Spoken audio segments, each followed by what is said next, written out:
Bonjour à tous, c'est Hugo, bienvenue dans cette nouvelle vidéo. Aujourd'hui, on va parler du rejection block, un PDRA que je n'ai pas forcément beaucoup abordé sur cette chaîne, pourtant que j'utilise vraiment régulièrement dans mon analyse. Encore une fois, faites bien la différence entre analyse et exécution. On n'utilise pas les mêmes concepts, on n'utilise pas les mêmes PDRA pour les deux choses. On fait de l'argent sur l'exécution, mais bien sûr, c'est l'analyse qui nous permet d'avoir le biais et la narrative du marché.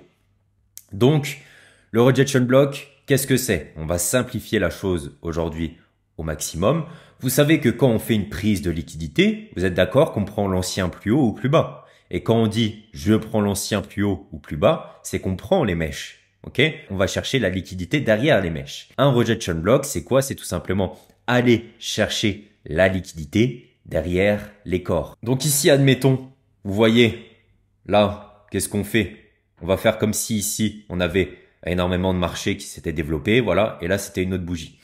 Donc, comme vous voyez ici, on prend la buy side liquidity et on clôture à l'intérieur. Donc là, on rejette cette buy side liquidity. Donc, comme vous voyez ici, on a dépassé la mèche ici.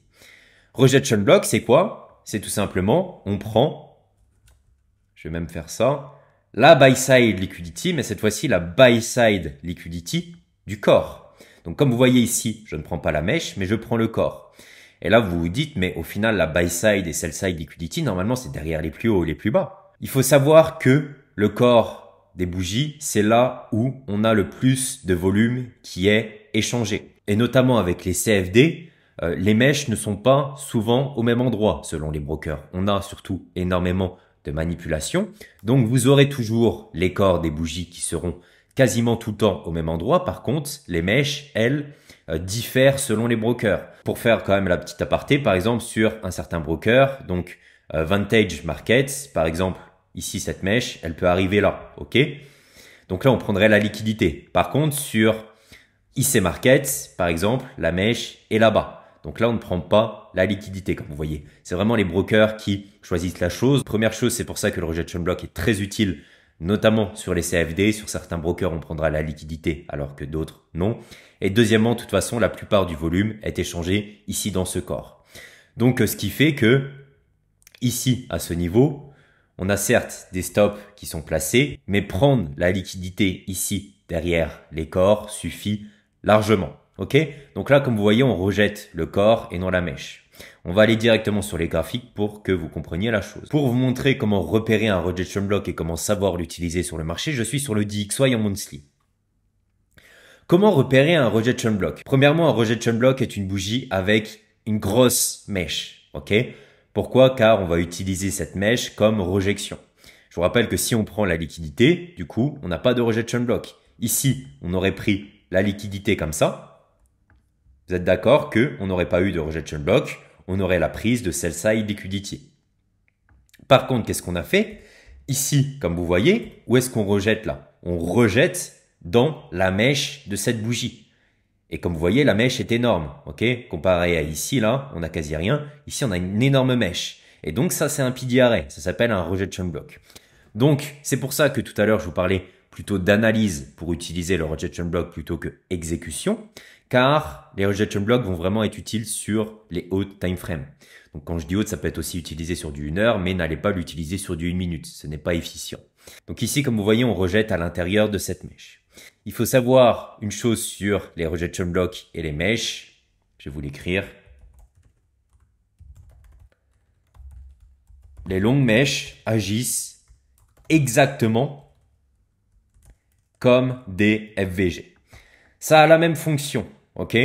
Les longues mèches, voyez ça comme des fair value gap. Et donc, en sachant ça, si je viens ici, qu'est-ce que je vais faire? Et je vais tout simplement fiber ma mèche. Je vais tout simplement, je peux même mettre mon rectangle des fair value gap ici, hop, et vous faites vraiment comme si c'était un fair value gap. Et de la même sorte qu'un fair value gap, je vous rappelle que les 0,50 seront super sensibles, donc comme ici dans la mèche. Et si on est haussier sur un mouvement où qu'on voit les corps pousser jusque là, mais clôturer ici dans la partie haute de la mèche, donc entre guillemets du fair value gap, c'est un très bon signe qu'on va aller à la hausse.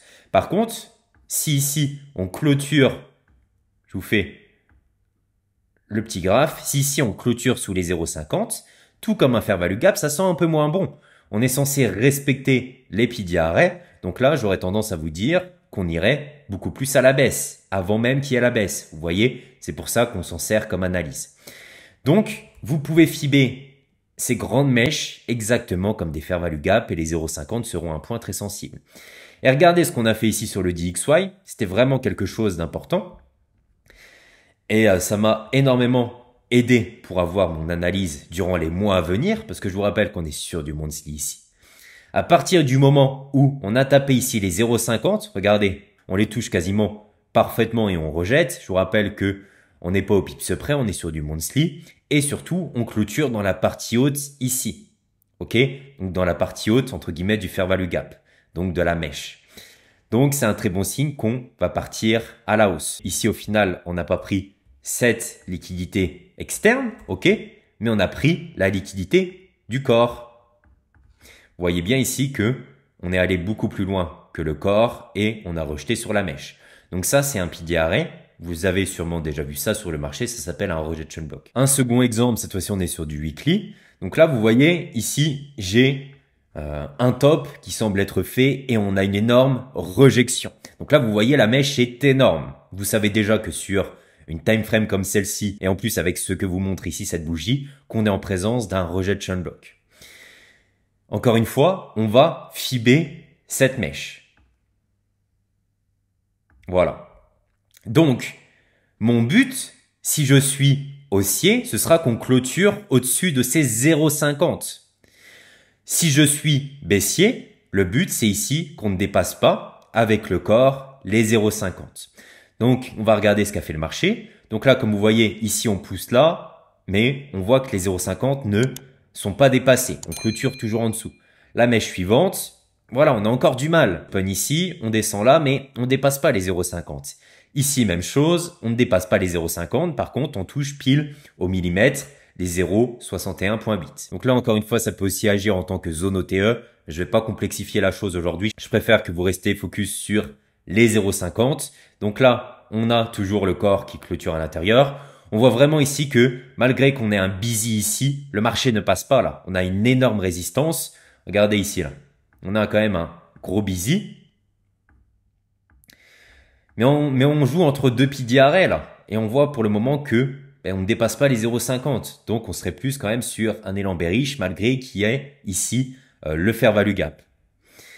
Prochaine mèche, on retape encore le busy. Mais comme vous voyez, on ne passe toujours pas les 0,50. Là, à ce moment-là, il faut se poser les vraies questions et se dire, ok, ce n'est pas normal. Après autant d'essais, on voit vraiment que le rejection block est super solide. On partirait beaucoup plus sur un retournement. Et d'ailleurs, c'est ce qui est arrivé directement après. J'avais pas fini cette fameuse bougie. Donc, comme vous voyez, on a tapé ici pile les 0,79 et au final, on est parti à la baisse.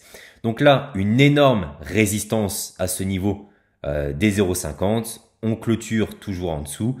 Au bout d'un moment, si vous voyez énormément de consolidation comme ça, ce n'est pas normal. Le marché aurait vraiment voulu pousser, il l'aurait fait bien avant. C'est un signe de retournement. Donc vous voyez ici, encore une fois, on n'a pas pris la liquidité. La liquidité ici externe n'a pas été prise. Ok?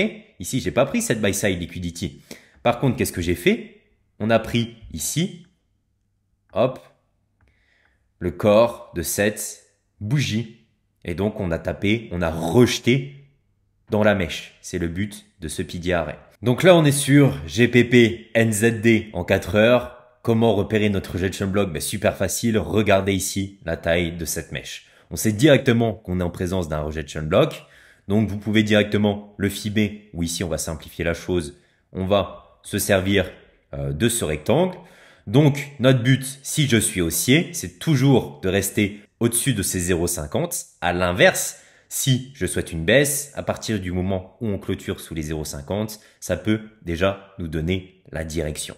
Donc regardez comment cet exemple est parfait. Et là encore une fois, on est en présence d'une signature algorithmique. Regardez le parfait respect ici des corps du rejection block. Donc là, regardez, ce n'est pas un autre pilier arrêt, ce n'est pas quelque chose d'abstrait. Encore une fois, les mèches des rejection blocks agissent exactement comme des fair value gap. Ici, on a un parfait respect des 0,50 et une fois que vous voyez ça sur le marché, qu'on commence à rejeter, vous pouvez prendre tranquillement position à l'achat. C'est une énorme confirmation.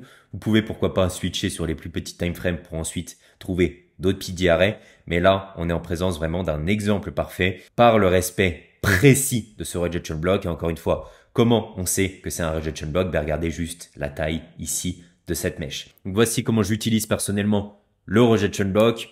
J'espère que cette vidéo vous a plu. Je vous invite à vous abonner, à liker. C'était Hugo. Salut.